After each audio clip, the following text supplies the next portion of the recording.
Existe uma porta em Jerusalém que ninguém abre há mais de 500 anos. Ela está murada com pedras e argamassa, blocos de calcário otomano empilhados de forma grosseira, sem nenhuma elegância, sem nenhuma cerimônia, como se alguém quisesse não apenas fechar a passagem, mas apagar a memória de que ela um dia existiu.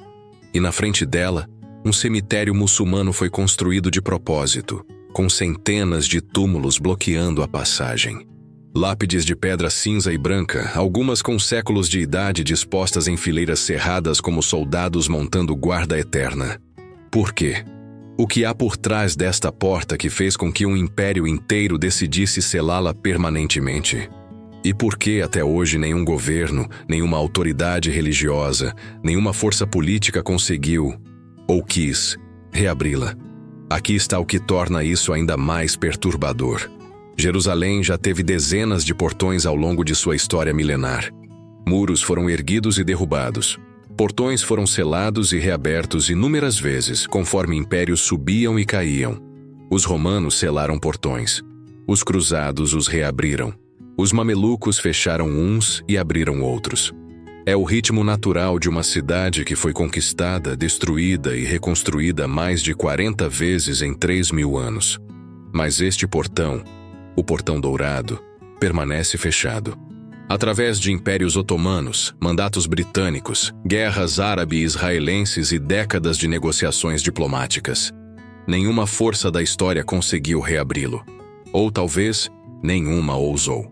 Em 2019, uma equipe de geofísicos usando tecnologia de radar de penetração no solo, a mesma tecnologia que arqueólogos usam para mapear ruínas sem escavar, escaneou a área ao redor do Portão Dourado. O estudo era oficialmente sobre a estabilidade estrutural das muralhas otomanas. Ninguém esperava encontrar algo além de alicerces e entulho antigo. Mas os resultados revelaram algo que não estava em nenhum mapa arqueológico conhecido. Uma câmara subterrânea, conectada ao portão por um corredor estreito, a cerca de 12 metros abaixo da superfície, em uma zona que nenhuma escavação jamais alcançou. E dentro dessa câmara, os dados de radar mostravam densidades anômalas, densidades consistentes não com rocha ou terra compactada, mas com objetos metálicos. Metal trabalhado, possivelmente moldado por mãos humanas há milênios. A equipe publicou os resultados em um periódico acadêmico menor. Em semanas, o artigo foi removido. Os pesquisadores foram proibidos de continuar o trabalho. Nenhuma declaração oficial foi emitida. Nenhuma explicação. Apenas silêncio. O tipo de silêncio que, em Jerusalém, costuma ser mais revelador do que qualquer palavra. Bem-vindo ao Portão Dourado, a entrada mais sagrada e mais proibida de Jerusalém. Uma porta que conecta 3 religiões, 2 profecias e uma guerra que pode nunca terminar. E um mistério subterrâneo que talvez nunca seja resolvido. Pelo menos não enquanto a política pesar mais do que a verdade. Para entender o Portão Dourado, primeiro precisamos entender onde ele está e por que essa localização importa mais do que qualquer outra na face da Terra. O Portão Dourado, em hebraico Sha'ar HaRashamim, o Portão da Misericórdia, é a mais antiga das portas da cidade velha de Jerusalém. Localiza-se na Muralha Leste, diretamente voltado para o Monte das Oliveiras, com o Vale do Cedron entre eles.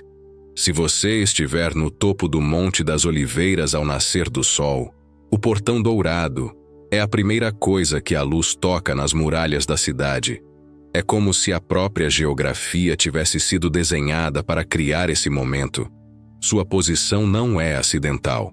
É o único portão que dá acesso direto à esplanada do Monte do Templo, o Haram al-Sharif para os muçulmanos, o local mais disputado da face da terra.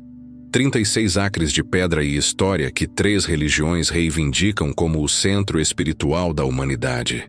Para os judeus, é onde Abraão quase sacrificou Isaque. Para os muçulmanos, é de onde Maomé ascendeu ao céu. Para os cristãos, é onde Jesus derrubou as mesas dos cambistas e profetizou a destruição do templo. E o Portão Dourado é a porta de entrada para tudo isso. A estrutura visível hoje data do período bizantino, por volta do século VII da Era Comum. A maioria dos arqueólogos concorda que foi construída ou reconstruída durante o reinado do imperador Heráclio, possivelmente para comemorar a reconquista de Jerusalém dos persas sassânidas em 630, mas as fundações são muito mais antigas. Escavações conduzidas por James Fleming nos anos 1960, após uma chuva torrencial que expôs parcialmente a base da muralha, revelaram pedras herodianas maciças sob a estrutura bizantina. Pedras com as bordas características do período de Herodes, o Grande, que governou entre 37 e 4 antes da Era Comum. Isso significa que alguma forma de entrada existia ali no tempo de Herodes, e possivelmente muito antes, no tempo de Salomão. Há inclusive uma tradição rabínica que identifica o portão dourado com a porta de Suzã mencionada na Mishnah, por onde o sumo sacerdote saía para queimar a novilha vermelha no Monte das Oliveiras. Se essa tradição for correta, estamos falando de uma entrada que é sagrada há 3.000 anos contínuos. O portão tem 2 passagens paralelas, separadas por uma coluna central, uma chamada Porta do Arrependimento e outra chamada Porta da Misericórdia. Juntas, formam o portão duplo mais imponente e mais simbólico de Jerusalém: arrependimento e misericórdia. As 2 condições que, segundo todas as tradições abraâmicas, são necessárias para a redenção. Mas há um detalhe arquitetônico que poucos percebem. O portão está posicionado ligeiramente mais ao norte do que seria necessário para alinhar com o centro do monte do templo. Esse desalinhamento intriga arqueólogos há décadas. Alguns acreditam que ele se alinha não com o templo de Herodes, mas com um templo anterior, possivelmente o templo original de Salomão, cuja localização exata ainda é debatida. Se isso for verdade, o portão dourado pode ser a última pista física apontando para onde o primeiro templo realmente ficava. Mas para entender por que este portão foi selado, precisamos entender o que ele representa nas 3 grandes religiões. E aqui, a história se torna verdadeiramente extraordinária. No livro de Ezequiel, capítulo 44, o profeta descreve uma visão do templo futuro. Ezequiel escrevia por volta de 573 antes da Era Comum, exilado na Babilônia, às margens do rio Quebar. O templo de Salomão já havia sido destruído por Nabucodonosor. Jerusalém estava em ruínas. E foi nesse contexto de perda total que Ezequiel recebeu a visão mais detalhada de um templo que jamais foi registrada nas Escrituras. Um templo que muitos acreditam ainda não foi construído. Nessa visão, Ezequiel é levado até o portão oriental do templo e recebe uma mensagem direta de Deus. Este portão permanecerá fechado. Não será aberto. Ninguém entrará por ele, porque o Senhor, o Deus de Israel, entrou por ele. Por isso ficará fechado. Somente o príncipe poderá sentar-se nele para comer pão diante do Senhor. Para os judeus, essa profecia tem implicações enormes e imediatas. O portão oriental é por onde a presença divina, a Shequina, a glória manifesta de Deus, entrou no templo. E é por ali que o Messias entrará quando vier para redimir Israel e restaurar o mundo. O portão deve permanecer fechado até esse dia.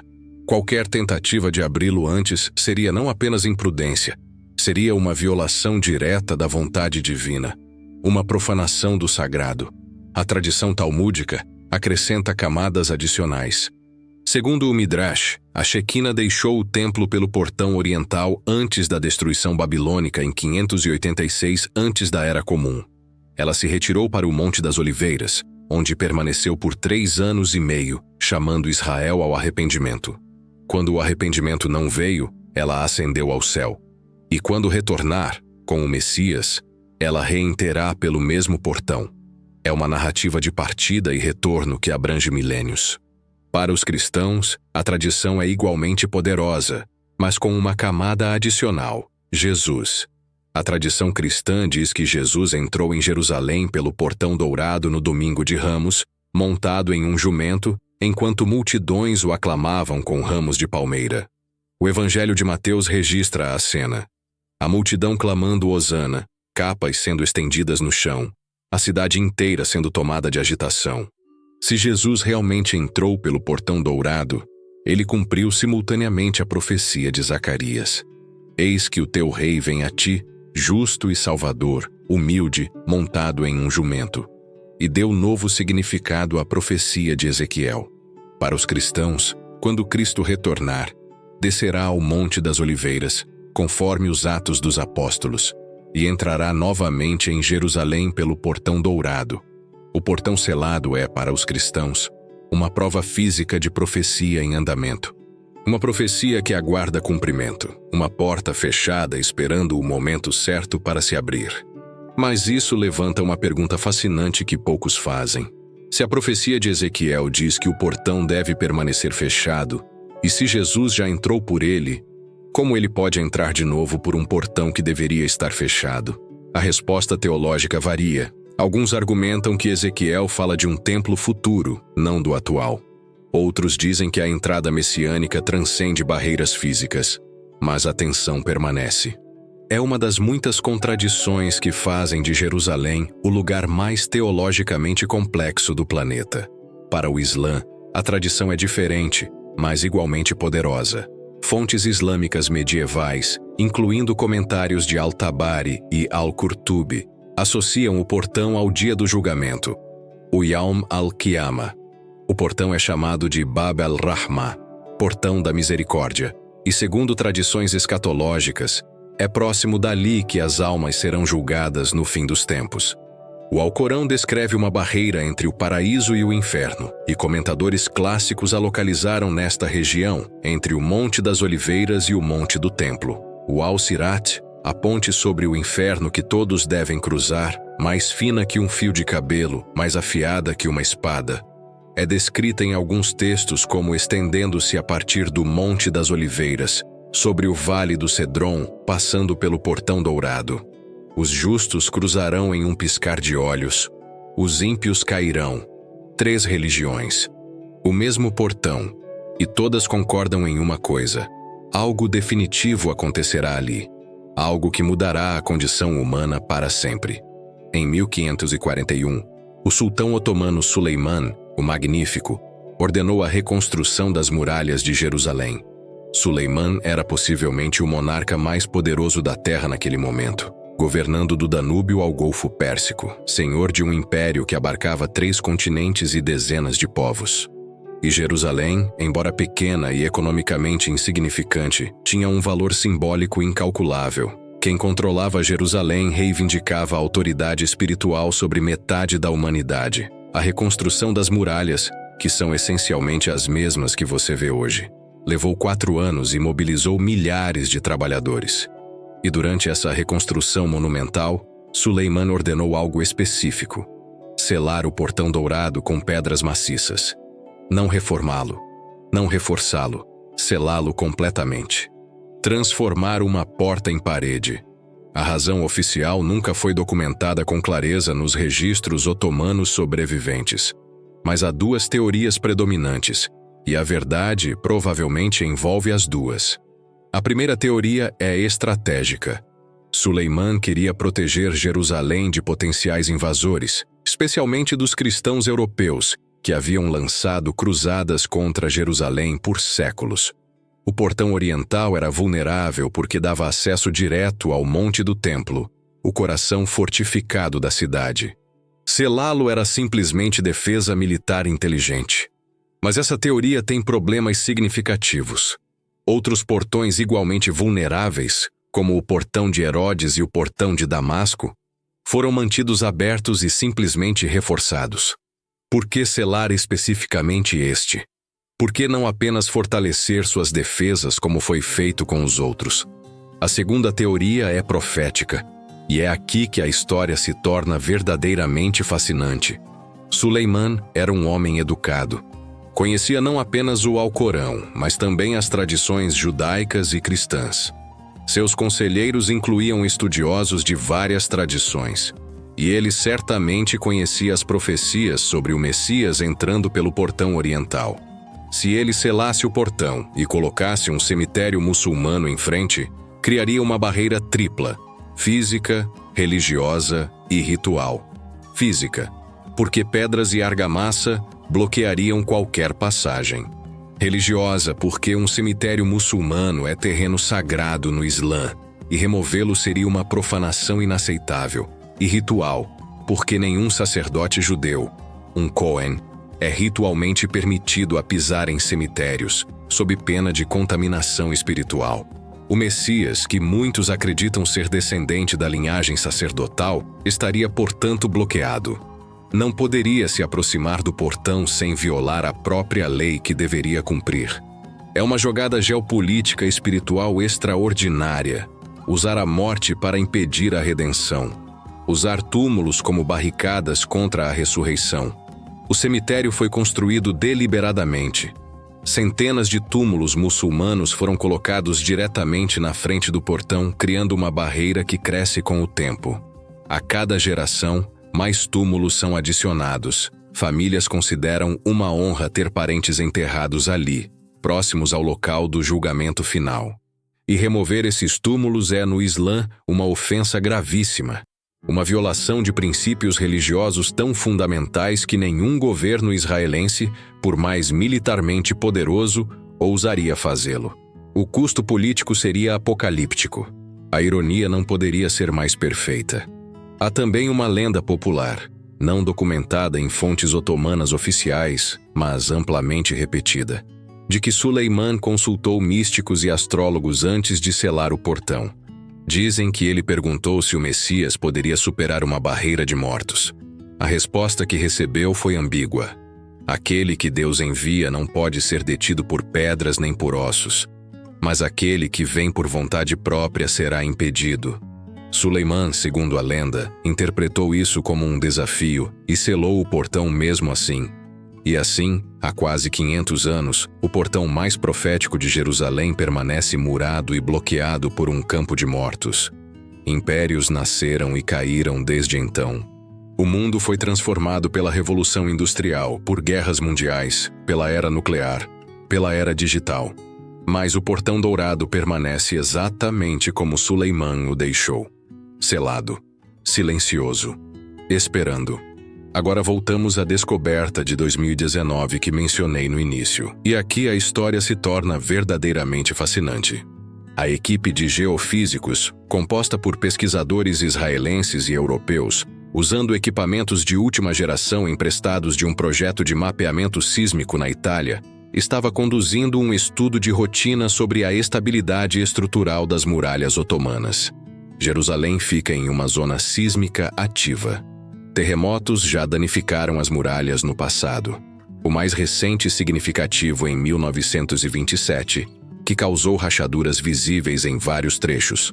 O estudo era puramente técnico. Ninguém esperava fazer história.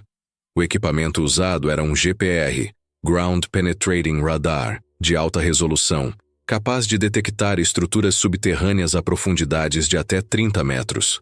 O princípio é simples. Ondas eletromagnéticas são enviadas para o solo e refletem de forma diferente dependendo da densidade e composição do material que encontram. Rocha, terra, ar, metal, cada um produz uma assinatura distinta. Quando o radar varreu a área diretamente abaixo e ao redor do portão dourado, detectou a primeira anomalia. Um corredor. Uma passagem estreita, com não mais de 1 metro de largura e talvez 2 metros de altura, que parecia conectar a base interna do portão a uma câmara subterrânea a cerca de 12 metros de profundidade.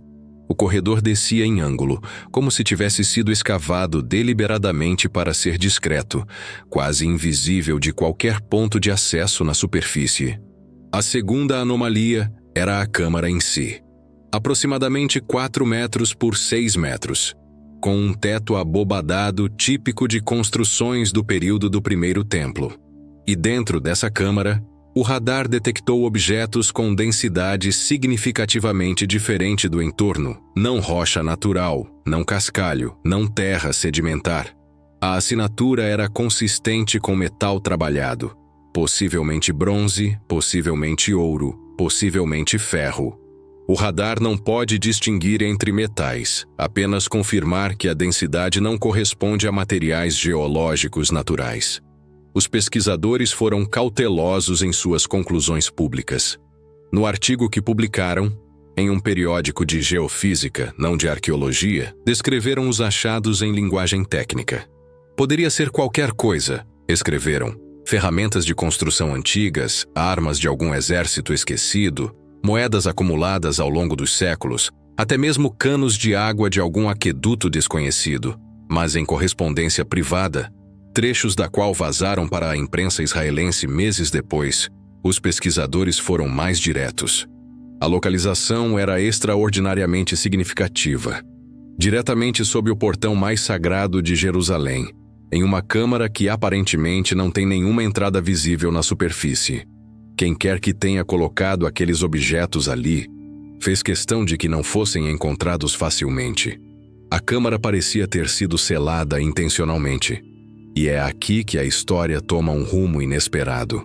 Alguns pesquisadores imediatamente conectaram a descoberta ao chamado Tesouro do Templo. Quando os babilônios se aproximaram de Jerusalém em 586 antes da Era Comum, o exército de Nabucodonosor marchando inevitavelmente pelas montanhas da Judéia, sacerdotes do Templo de Salomão teriam escondido objetos sagrados em locais secretos ao redor da cidade. Não por medo de roubo, mas por convicção teológica. Os objetos sagrados pertenciam a Deus e não podiam cair em mãos pagãs. Escondê-los era um ato de fé suprema. Mas a conexão mais perturbadora vem de um documento descoberto em 1952 nas cavernas de Qumran, junto ao Mar Morto. O rolo de cobre, diferente de todos os outros manuscritos do Mar Morto porque é escrito em metal, não em pergaminho, e porque não contém textos religiosos, mas uma lista de tesouros. Descreve 64 locais ao redor de Jerusalém, onde quantidades imensas de ouro, prata e objetos sagrados foram escondidos. Os locais são descritos em termos crípticos, mas um deles menciona, segundo várias interpretações acadêmicas, uma câmara sob o portão que olha para o leste. Coincidência? Talvez. Mas uma coincidência perturbadora. O rolo de cobre fala de quantidades de ouro e prata tão grandes que muitos acadêmicos acreditam que se trata de ficção ou exagero. Mas outros, incluindo pesquisadores respeitados como John Allegro, que fez parte da equipe original de tradução dos manuscritos, acreditavam que os tesouros eram reais. Allegro passou anos buscando os locais descritos no rolo. Encontrou câmaras e túneis, mas nunca tesouros. Morreu frustrado, mas convicto de que estavam ali. Outros pesquisadores são mais céticos quanto à descoberta de 2019. Eles argumentam que os dados de radar de penetração no solo são inerentemente ambíguos em ambientes urbanos antigos, como Jerusalém, onde camadas de construção e destruição se sobrepõem por milênios. Câmaras subterrâneas são comuns, cisternas, túneis de fuga, criptas funerárias, depósitos de lixo, e objetos metálicos podem ser qualquer coisa de qualquer período.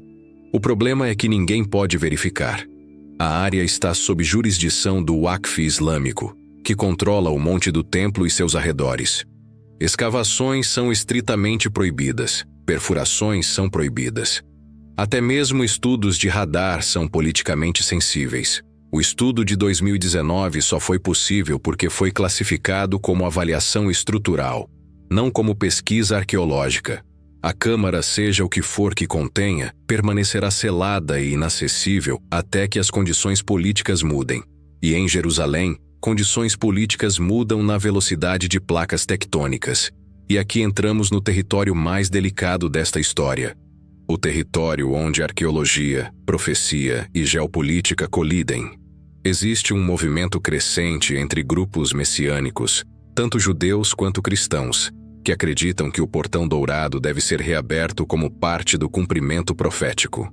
Para eles, o selo otomano não é apenas uma barreira física, é um ato de desafio espiritual contra a vontade de Deus. E esse desafio, argumentam, precisa ser revertido pela mão humana. Do lado judaico, organizações como o Instituto do Templo em Jerusalém, fundado em 1987 pelo rabino Israel Ariel, que esteve entre os paraquedistas que capturaram o Monte do Templo em 1967, já criaram projetos arquitetônicos detalhados para um terceiro templo. Maquetes em escala real. Vestimentas sacerdotais confeccionadas segundo especificações bíblicas. Instrumentos rituais recriados em ouro e prata. até uma escola para treinar futuros sacerdotes nas liturgias do templo. E em vários desses projetos, o portão dourado aparece aberto, restaurado, funcionando como a entrada cerimonial principal do complexo. Há inclusive tentativas de criar a novilha vermelha perfeita, uma vaca completamente vermelha, sem um único pelo de outra cor, necessária segundo o livro de Números, para a purificação ritual do templo. Programas de criação genética estão em andamento. Em 2018, o Instituto do Templo anunciou que havia encontrado uma candidata nascida em Israel. Se confirmada como ritualmente pura, seria a primeira em 2000 anos. Do lado cristão, certos grupos dispensacionalistas americanos, que interpretam literalmente as profecias do Apocalipse e de Daniel, veem a reabertura do portão e a reconstrução do templo como pré-requisitos necessários para o retorno de Cristo. Para eles, a sequência é clara. O templo precisa ser reconstruído, o anticristo precisa profaná-lo, e então Cristo retornará para derrotá-lo e inaugurar o reino milenar. Alguns desses grupos financiam diretamente organizações judaicas messiânicas em Israel. É uma aliança teologicamente paradoxal, cristãos financiando judeus para cumprir profecias que os judeus interpretam de forma completamente diferente. Mas ambos os lados consideram que serve aos seus propósitos. O problema é evidente e potencialmente catastrófico. Qualquer tentativa de reabrir o portão, remover túmulos muçulmanos ou alterar o status quo do Monte do Templo seria vista pelo mundo islâmico não como um ato religioso, mas como um ato de guerra. O Monte do Templo, Haram al-Sharif, abriga a cúpula da rocha e a mesquita de Al-Aqsa, o terceiro lugar mais sagrado do Islã, depois de Meca e Medina. Há 1,8 bilhão de muçulmanos no mundo. A maioria considera Al-Aqsa inegociável. Em 2000, a simples visita de Ariel Sharon à esplanada do Monte do Templo, sem nenhuma tentativa de alterar nada, detonou a Segunda Intifada, que matou mais de 4.000 pessoas em 5 anos. Imagine o que aconteceria se alguém tentasse reabrir o portão dourado e remover túmulos de um cemitério islâmico centenário. Não seria uma intifada. Seria algo muito pior. A ironia é profunda e quase insuportável. Um portão que simboliza redenção e misericórdia se tornou um dos pontos de ignição mais perigosos do planeta. A promessa de paz eterna está literalmente bloqueada pela ameaça de guerra total. O portão que deveria abrir caminho para a salvação poderia, se aberto pelas razões erradas, abrir caminho para a destruição.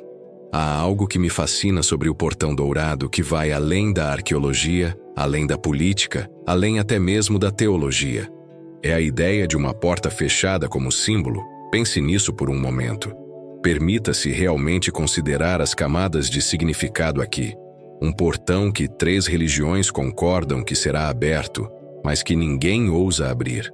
Um portão que promete a chegada da redenção, mas cuja abertura causaria destruição. Um portão guardado pelos mortos, para impedir a ressurreição dos mortos. Um portão cuja profecia diz que Deus o fechou e que a humanidade decidiu reforçar o selo, como se a vontade divina precisasse de ajuda humana. Há camadas de paradoxo aqui que são quase poéticas. E talvez esse seja o ponto. Talvez o portão dourado nos ensine algo que nenhuma escavação arqueológica pode revelar e nenhum radar pode detectar. Talvez nos ensine que redenção não é algo que se força. Não é algo que se conquista com lobby político, financiamento religioso, programas de criação genética de novilhas vermelhas ou radar de penetração no solo.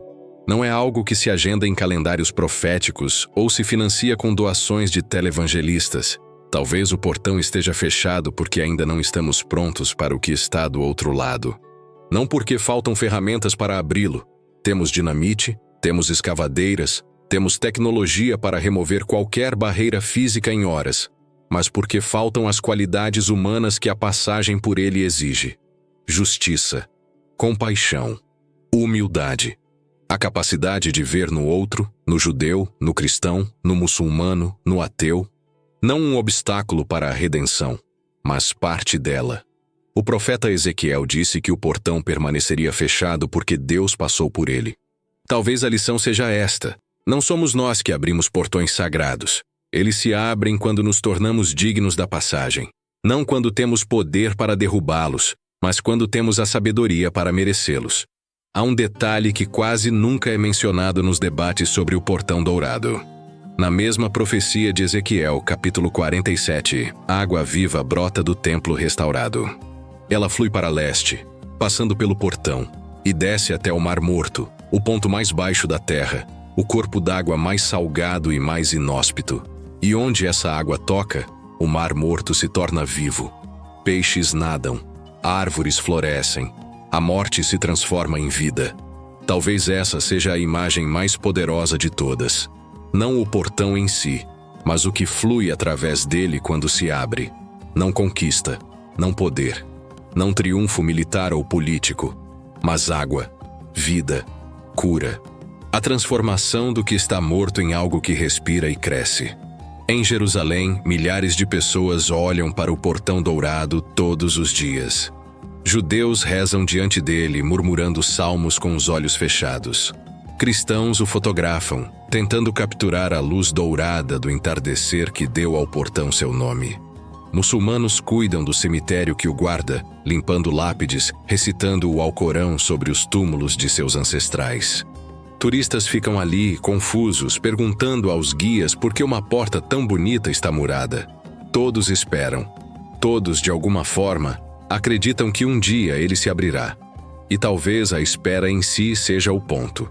Talvez a esperança de que um dia o portão se abrirá, e com ele a promessa de redenção, justiça e paz, seja o que mantém a humanidade caminhando adiante apesar de tudo. Apesar das guerras, das profanações, dos impérios que selam e dos extremistas que querem forçar. Não a certeza de que a redenção virá. A esperança. Frágil, teimosa, irracional, inextinguível. O portão dourado permanece fechado, mas a promessa permanece viva. E enquanto houver pessoas olhando para aquelas pedras seladas, envelhecidas por 5 séculos de sol e chuva e vento, e acreditando que o melhor ainda está por vir, essa promessa nunca morrerá. Porque talvez o verdadeiro portão não seja de pedra. Talvez esteja dentro de nós. E talvez se abra não quando um exército o arrombar ou quando uma profecia se cumprir segundo nosso cronograma, mas quando finalmente aprendermos a tratar uns aos outros com a misericórdia que o próprio portão leva em seu nome. Este foi o portão dourado, a porta mais sagrada e mais proibida de Jerusalém. Uma porta selada por impérios, guardada por mortos e esperada por milhões. Um mistério que une 3 religiões em esperança e as divide em quase tudo o mais. Se este vídeo tocou você, deixe seu like e inscreva-se para mais jornadas pelos mistérios mais profundos do mundo antigo. Nos comentários, me diga, você acredita que o portão será reaberto? E se sim, o que espera encontrar do outro lado? Até a próxima jornada.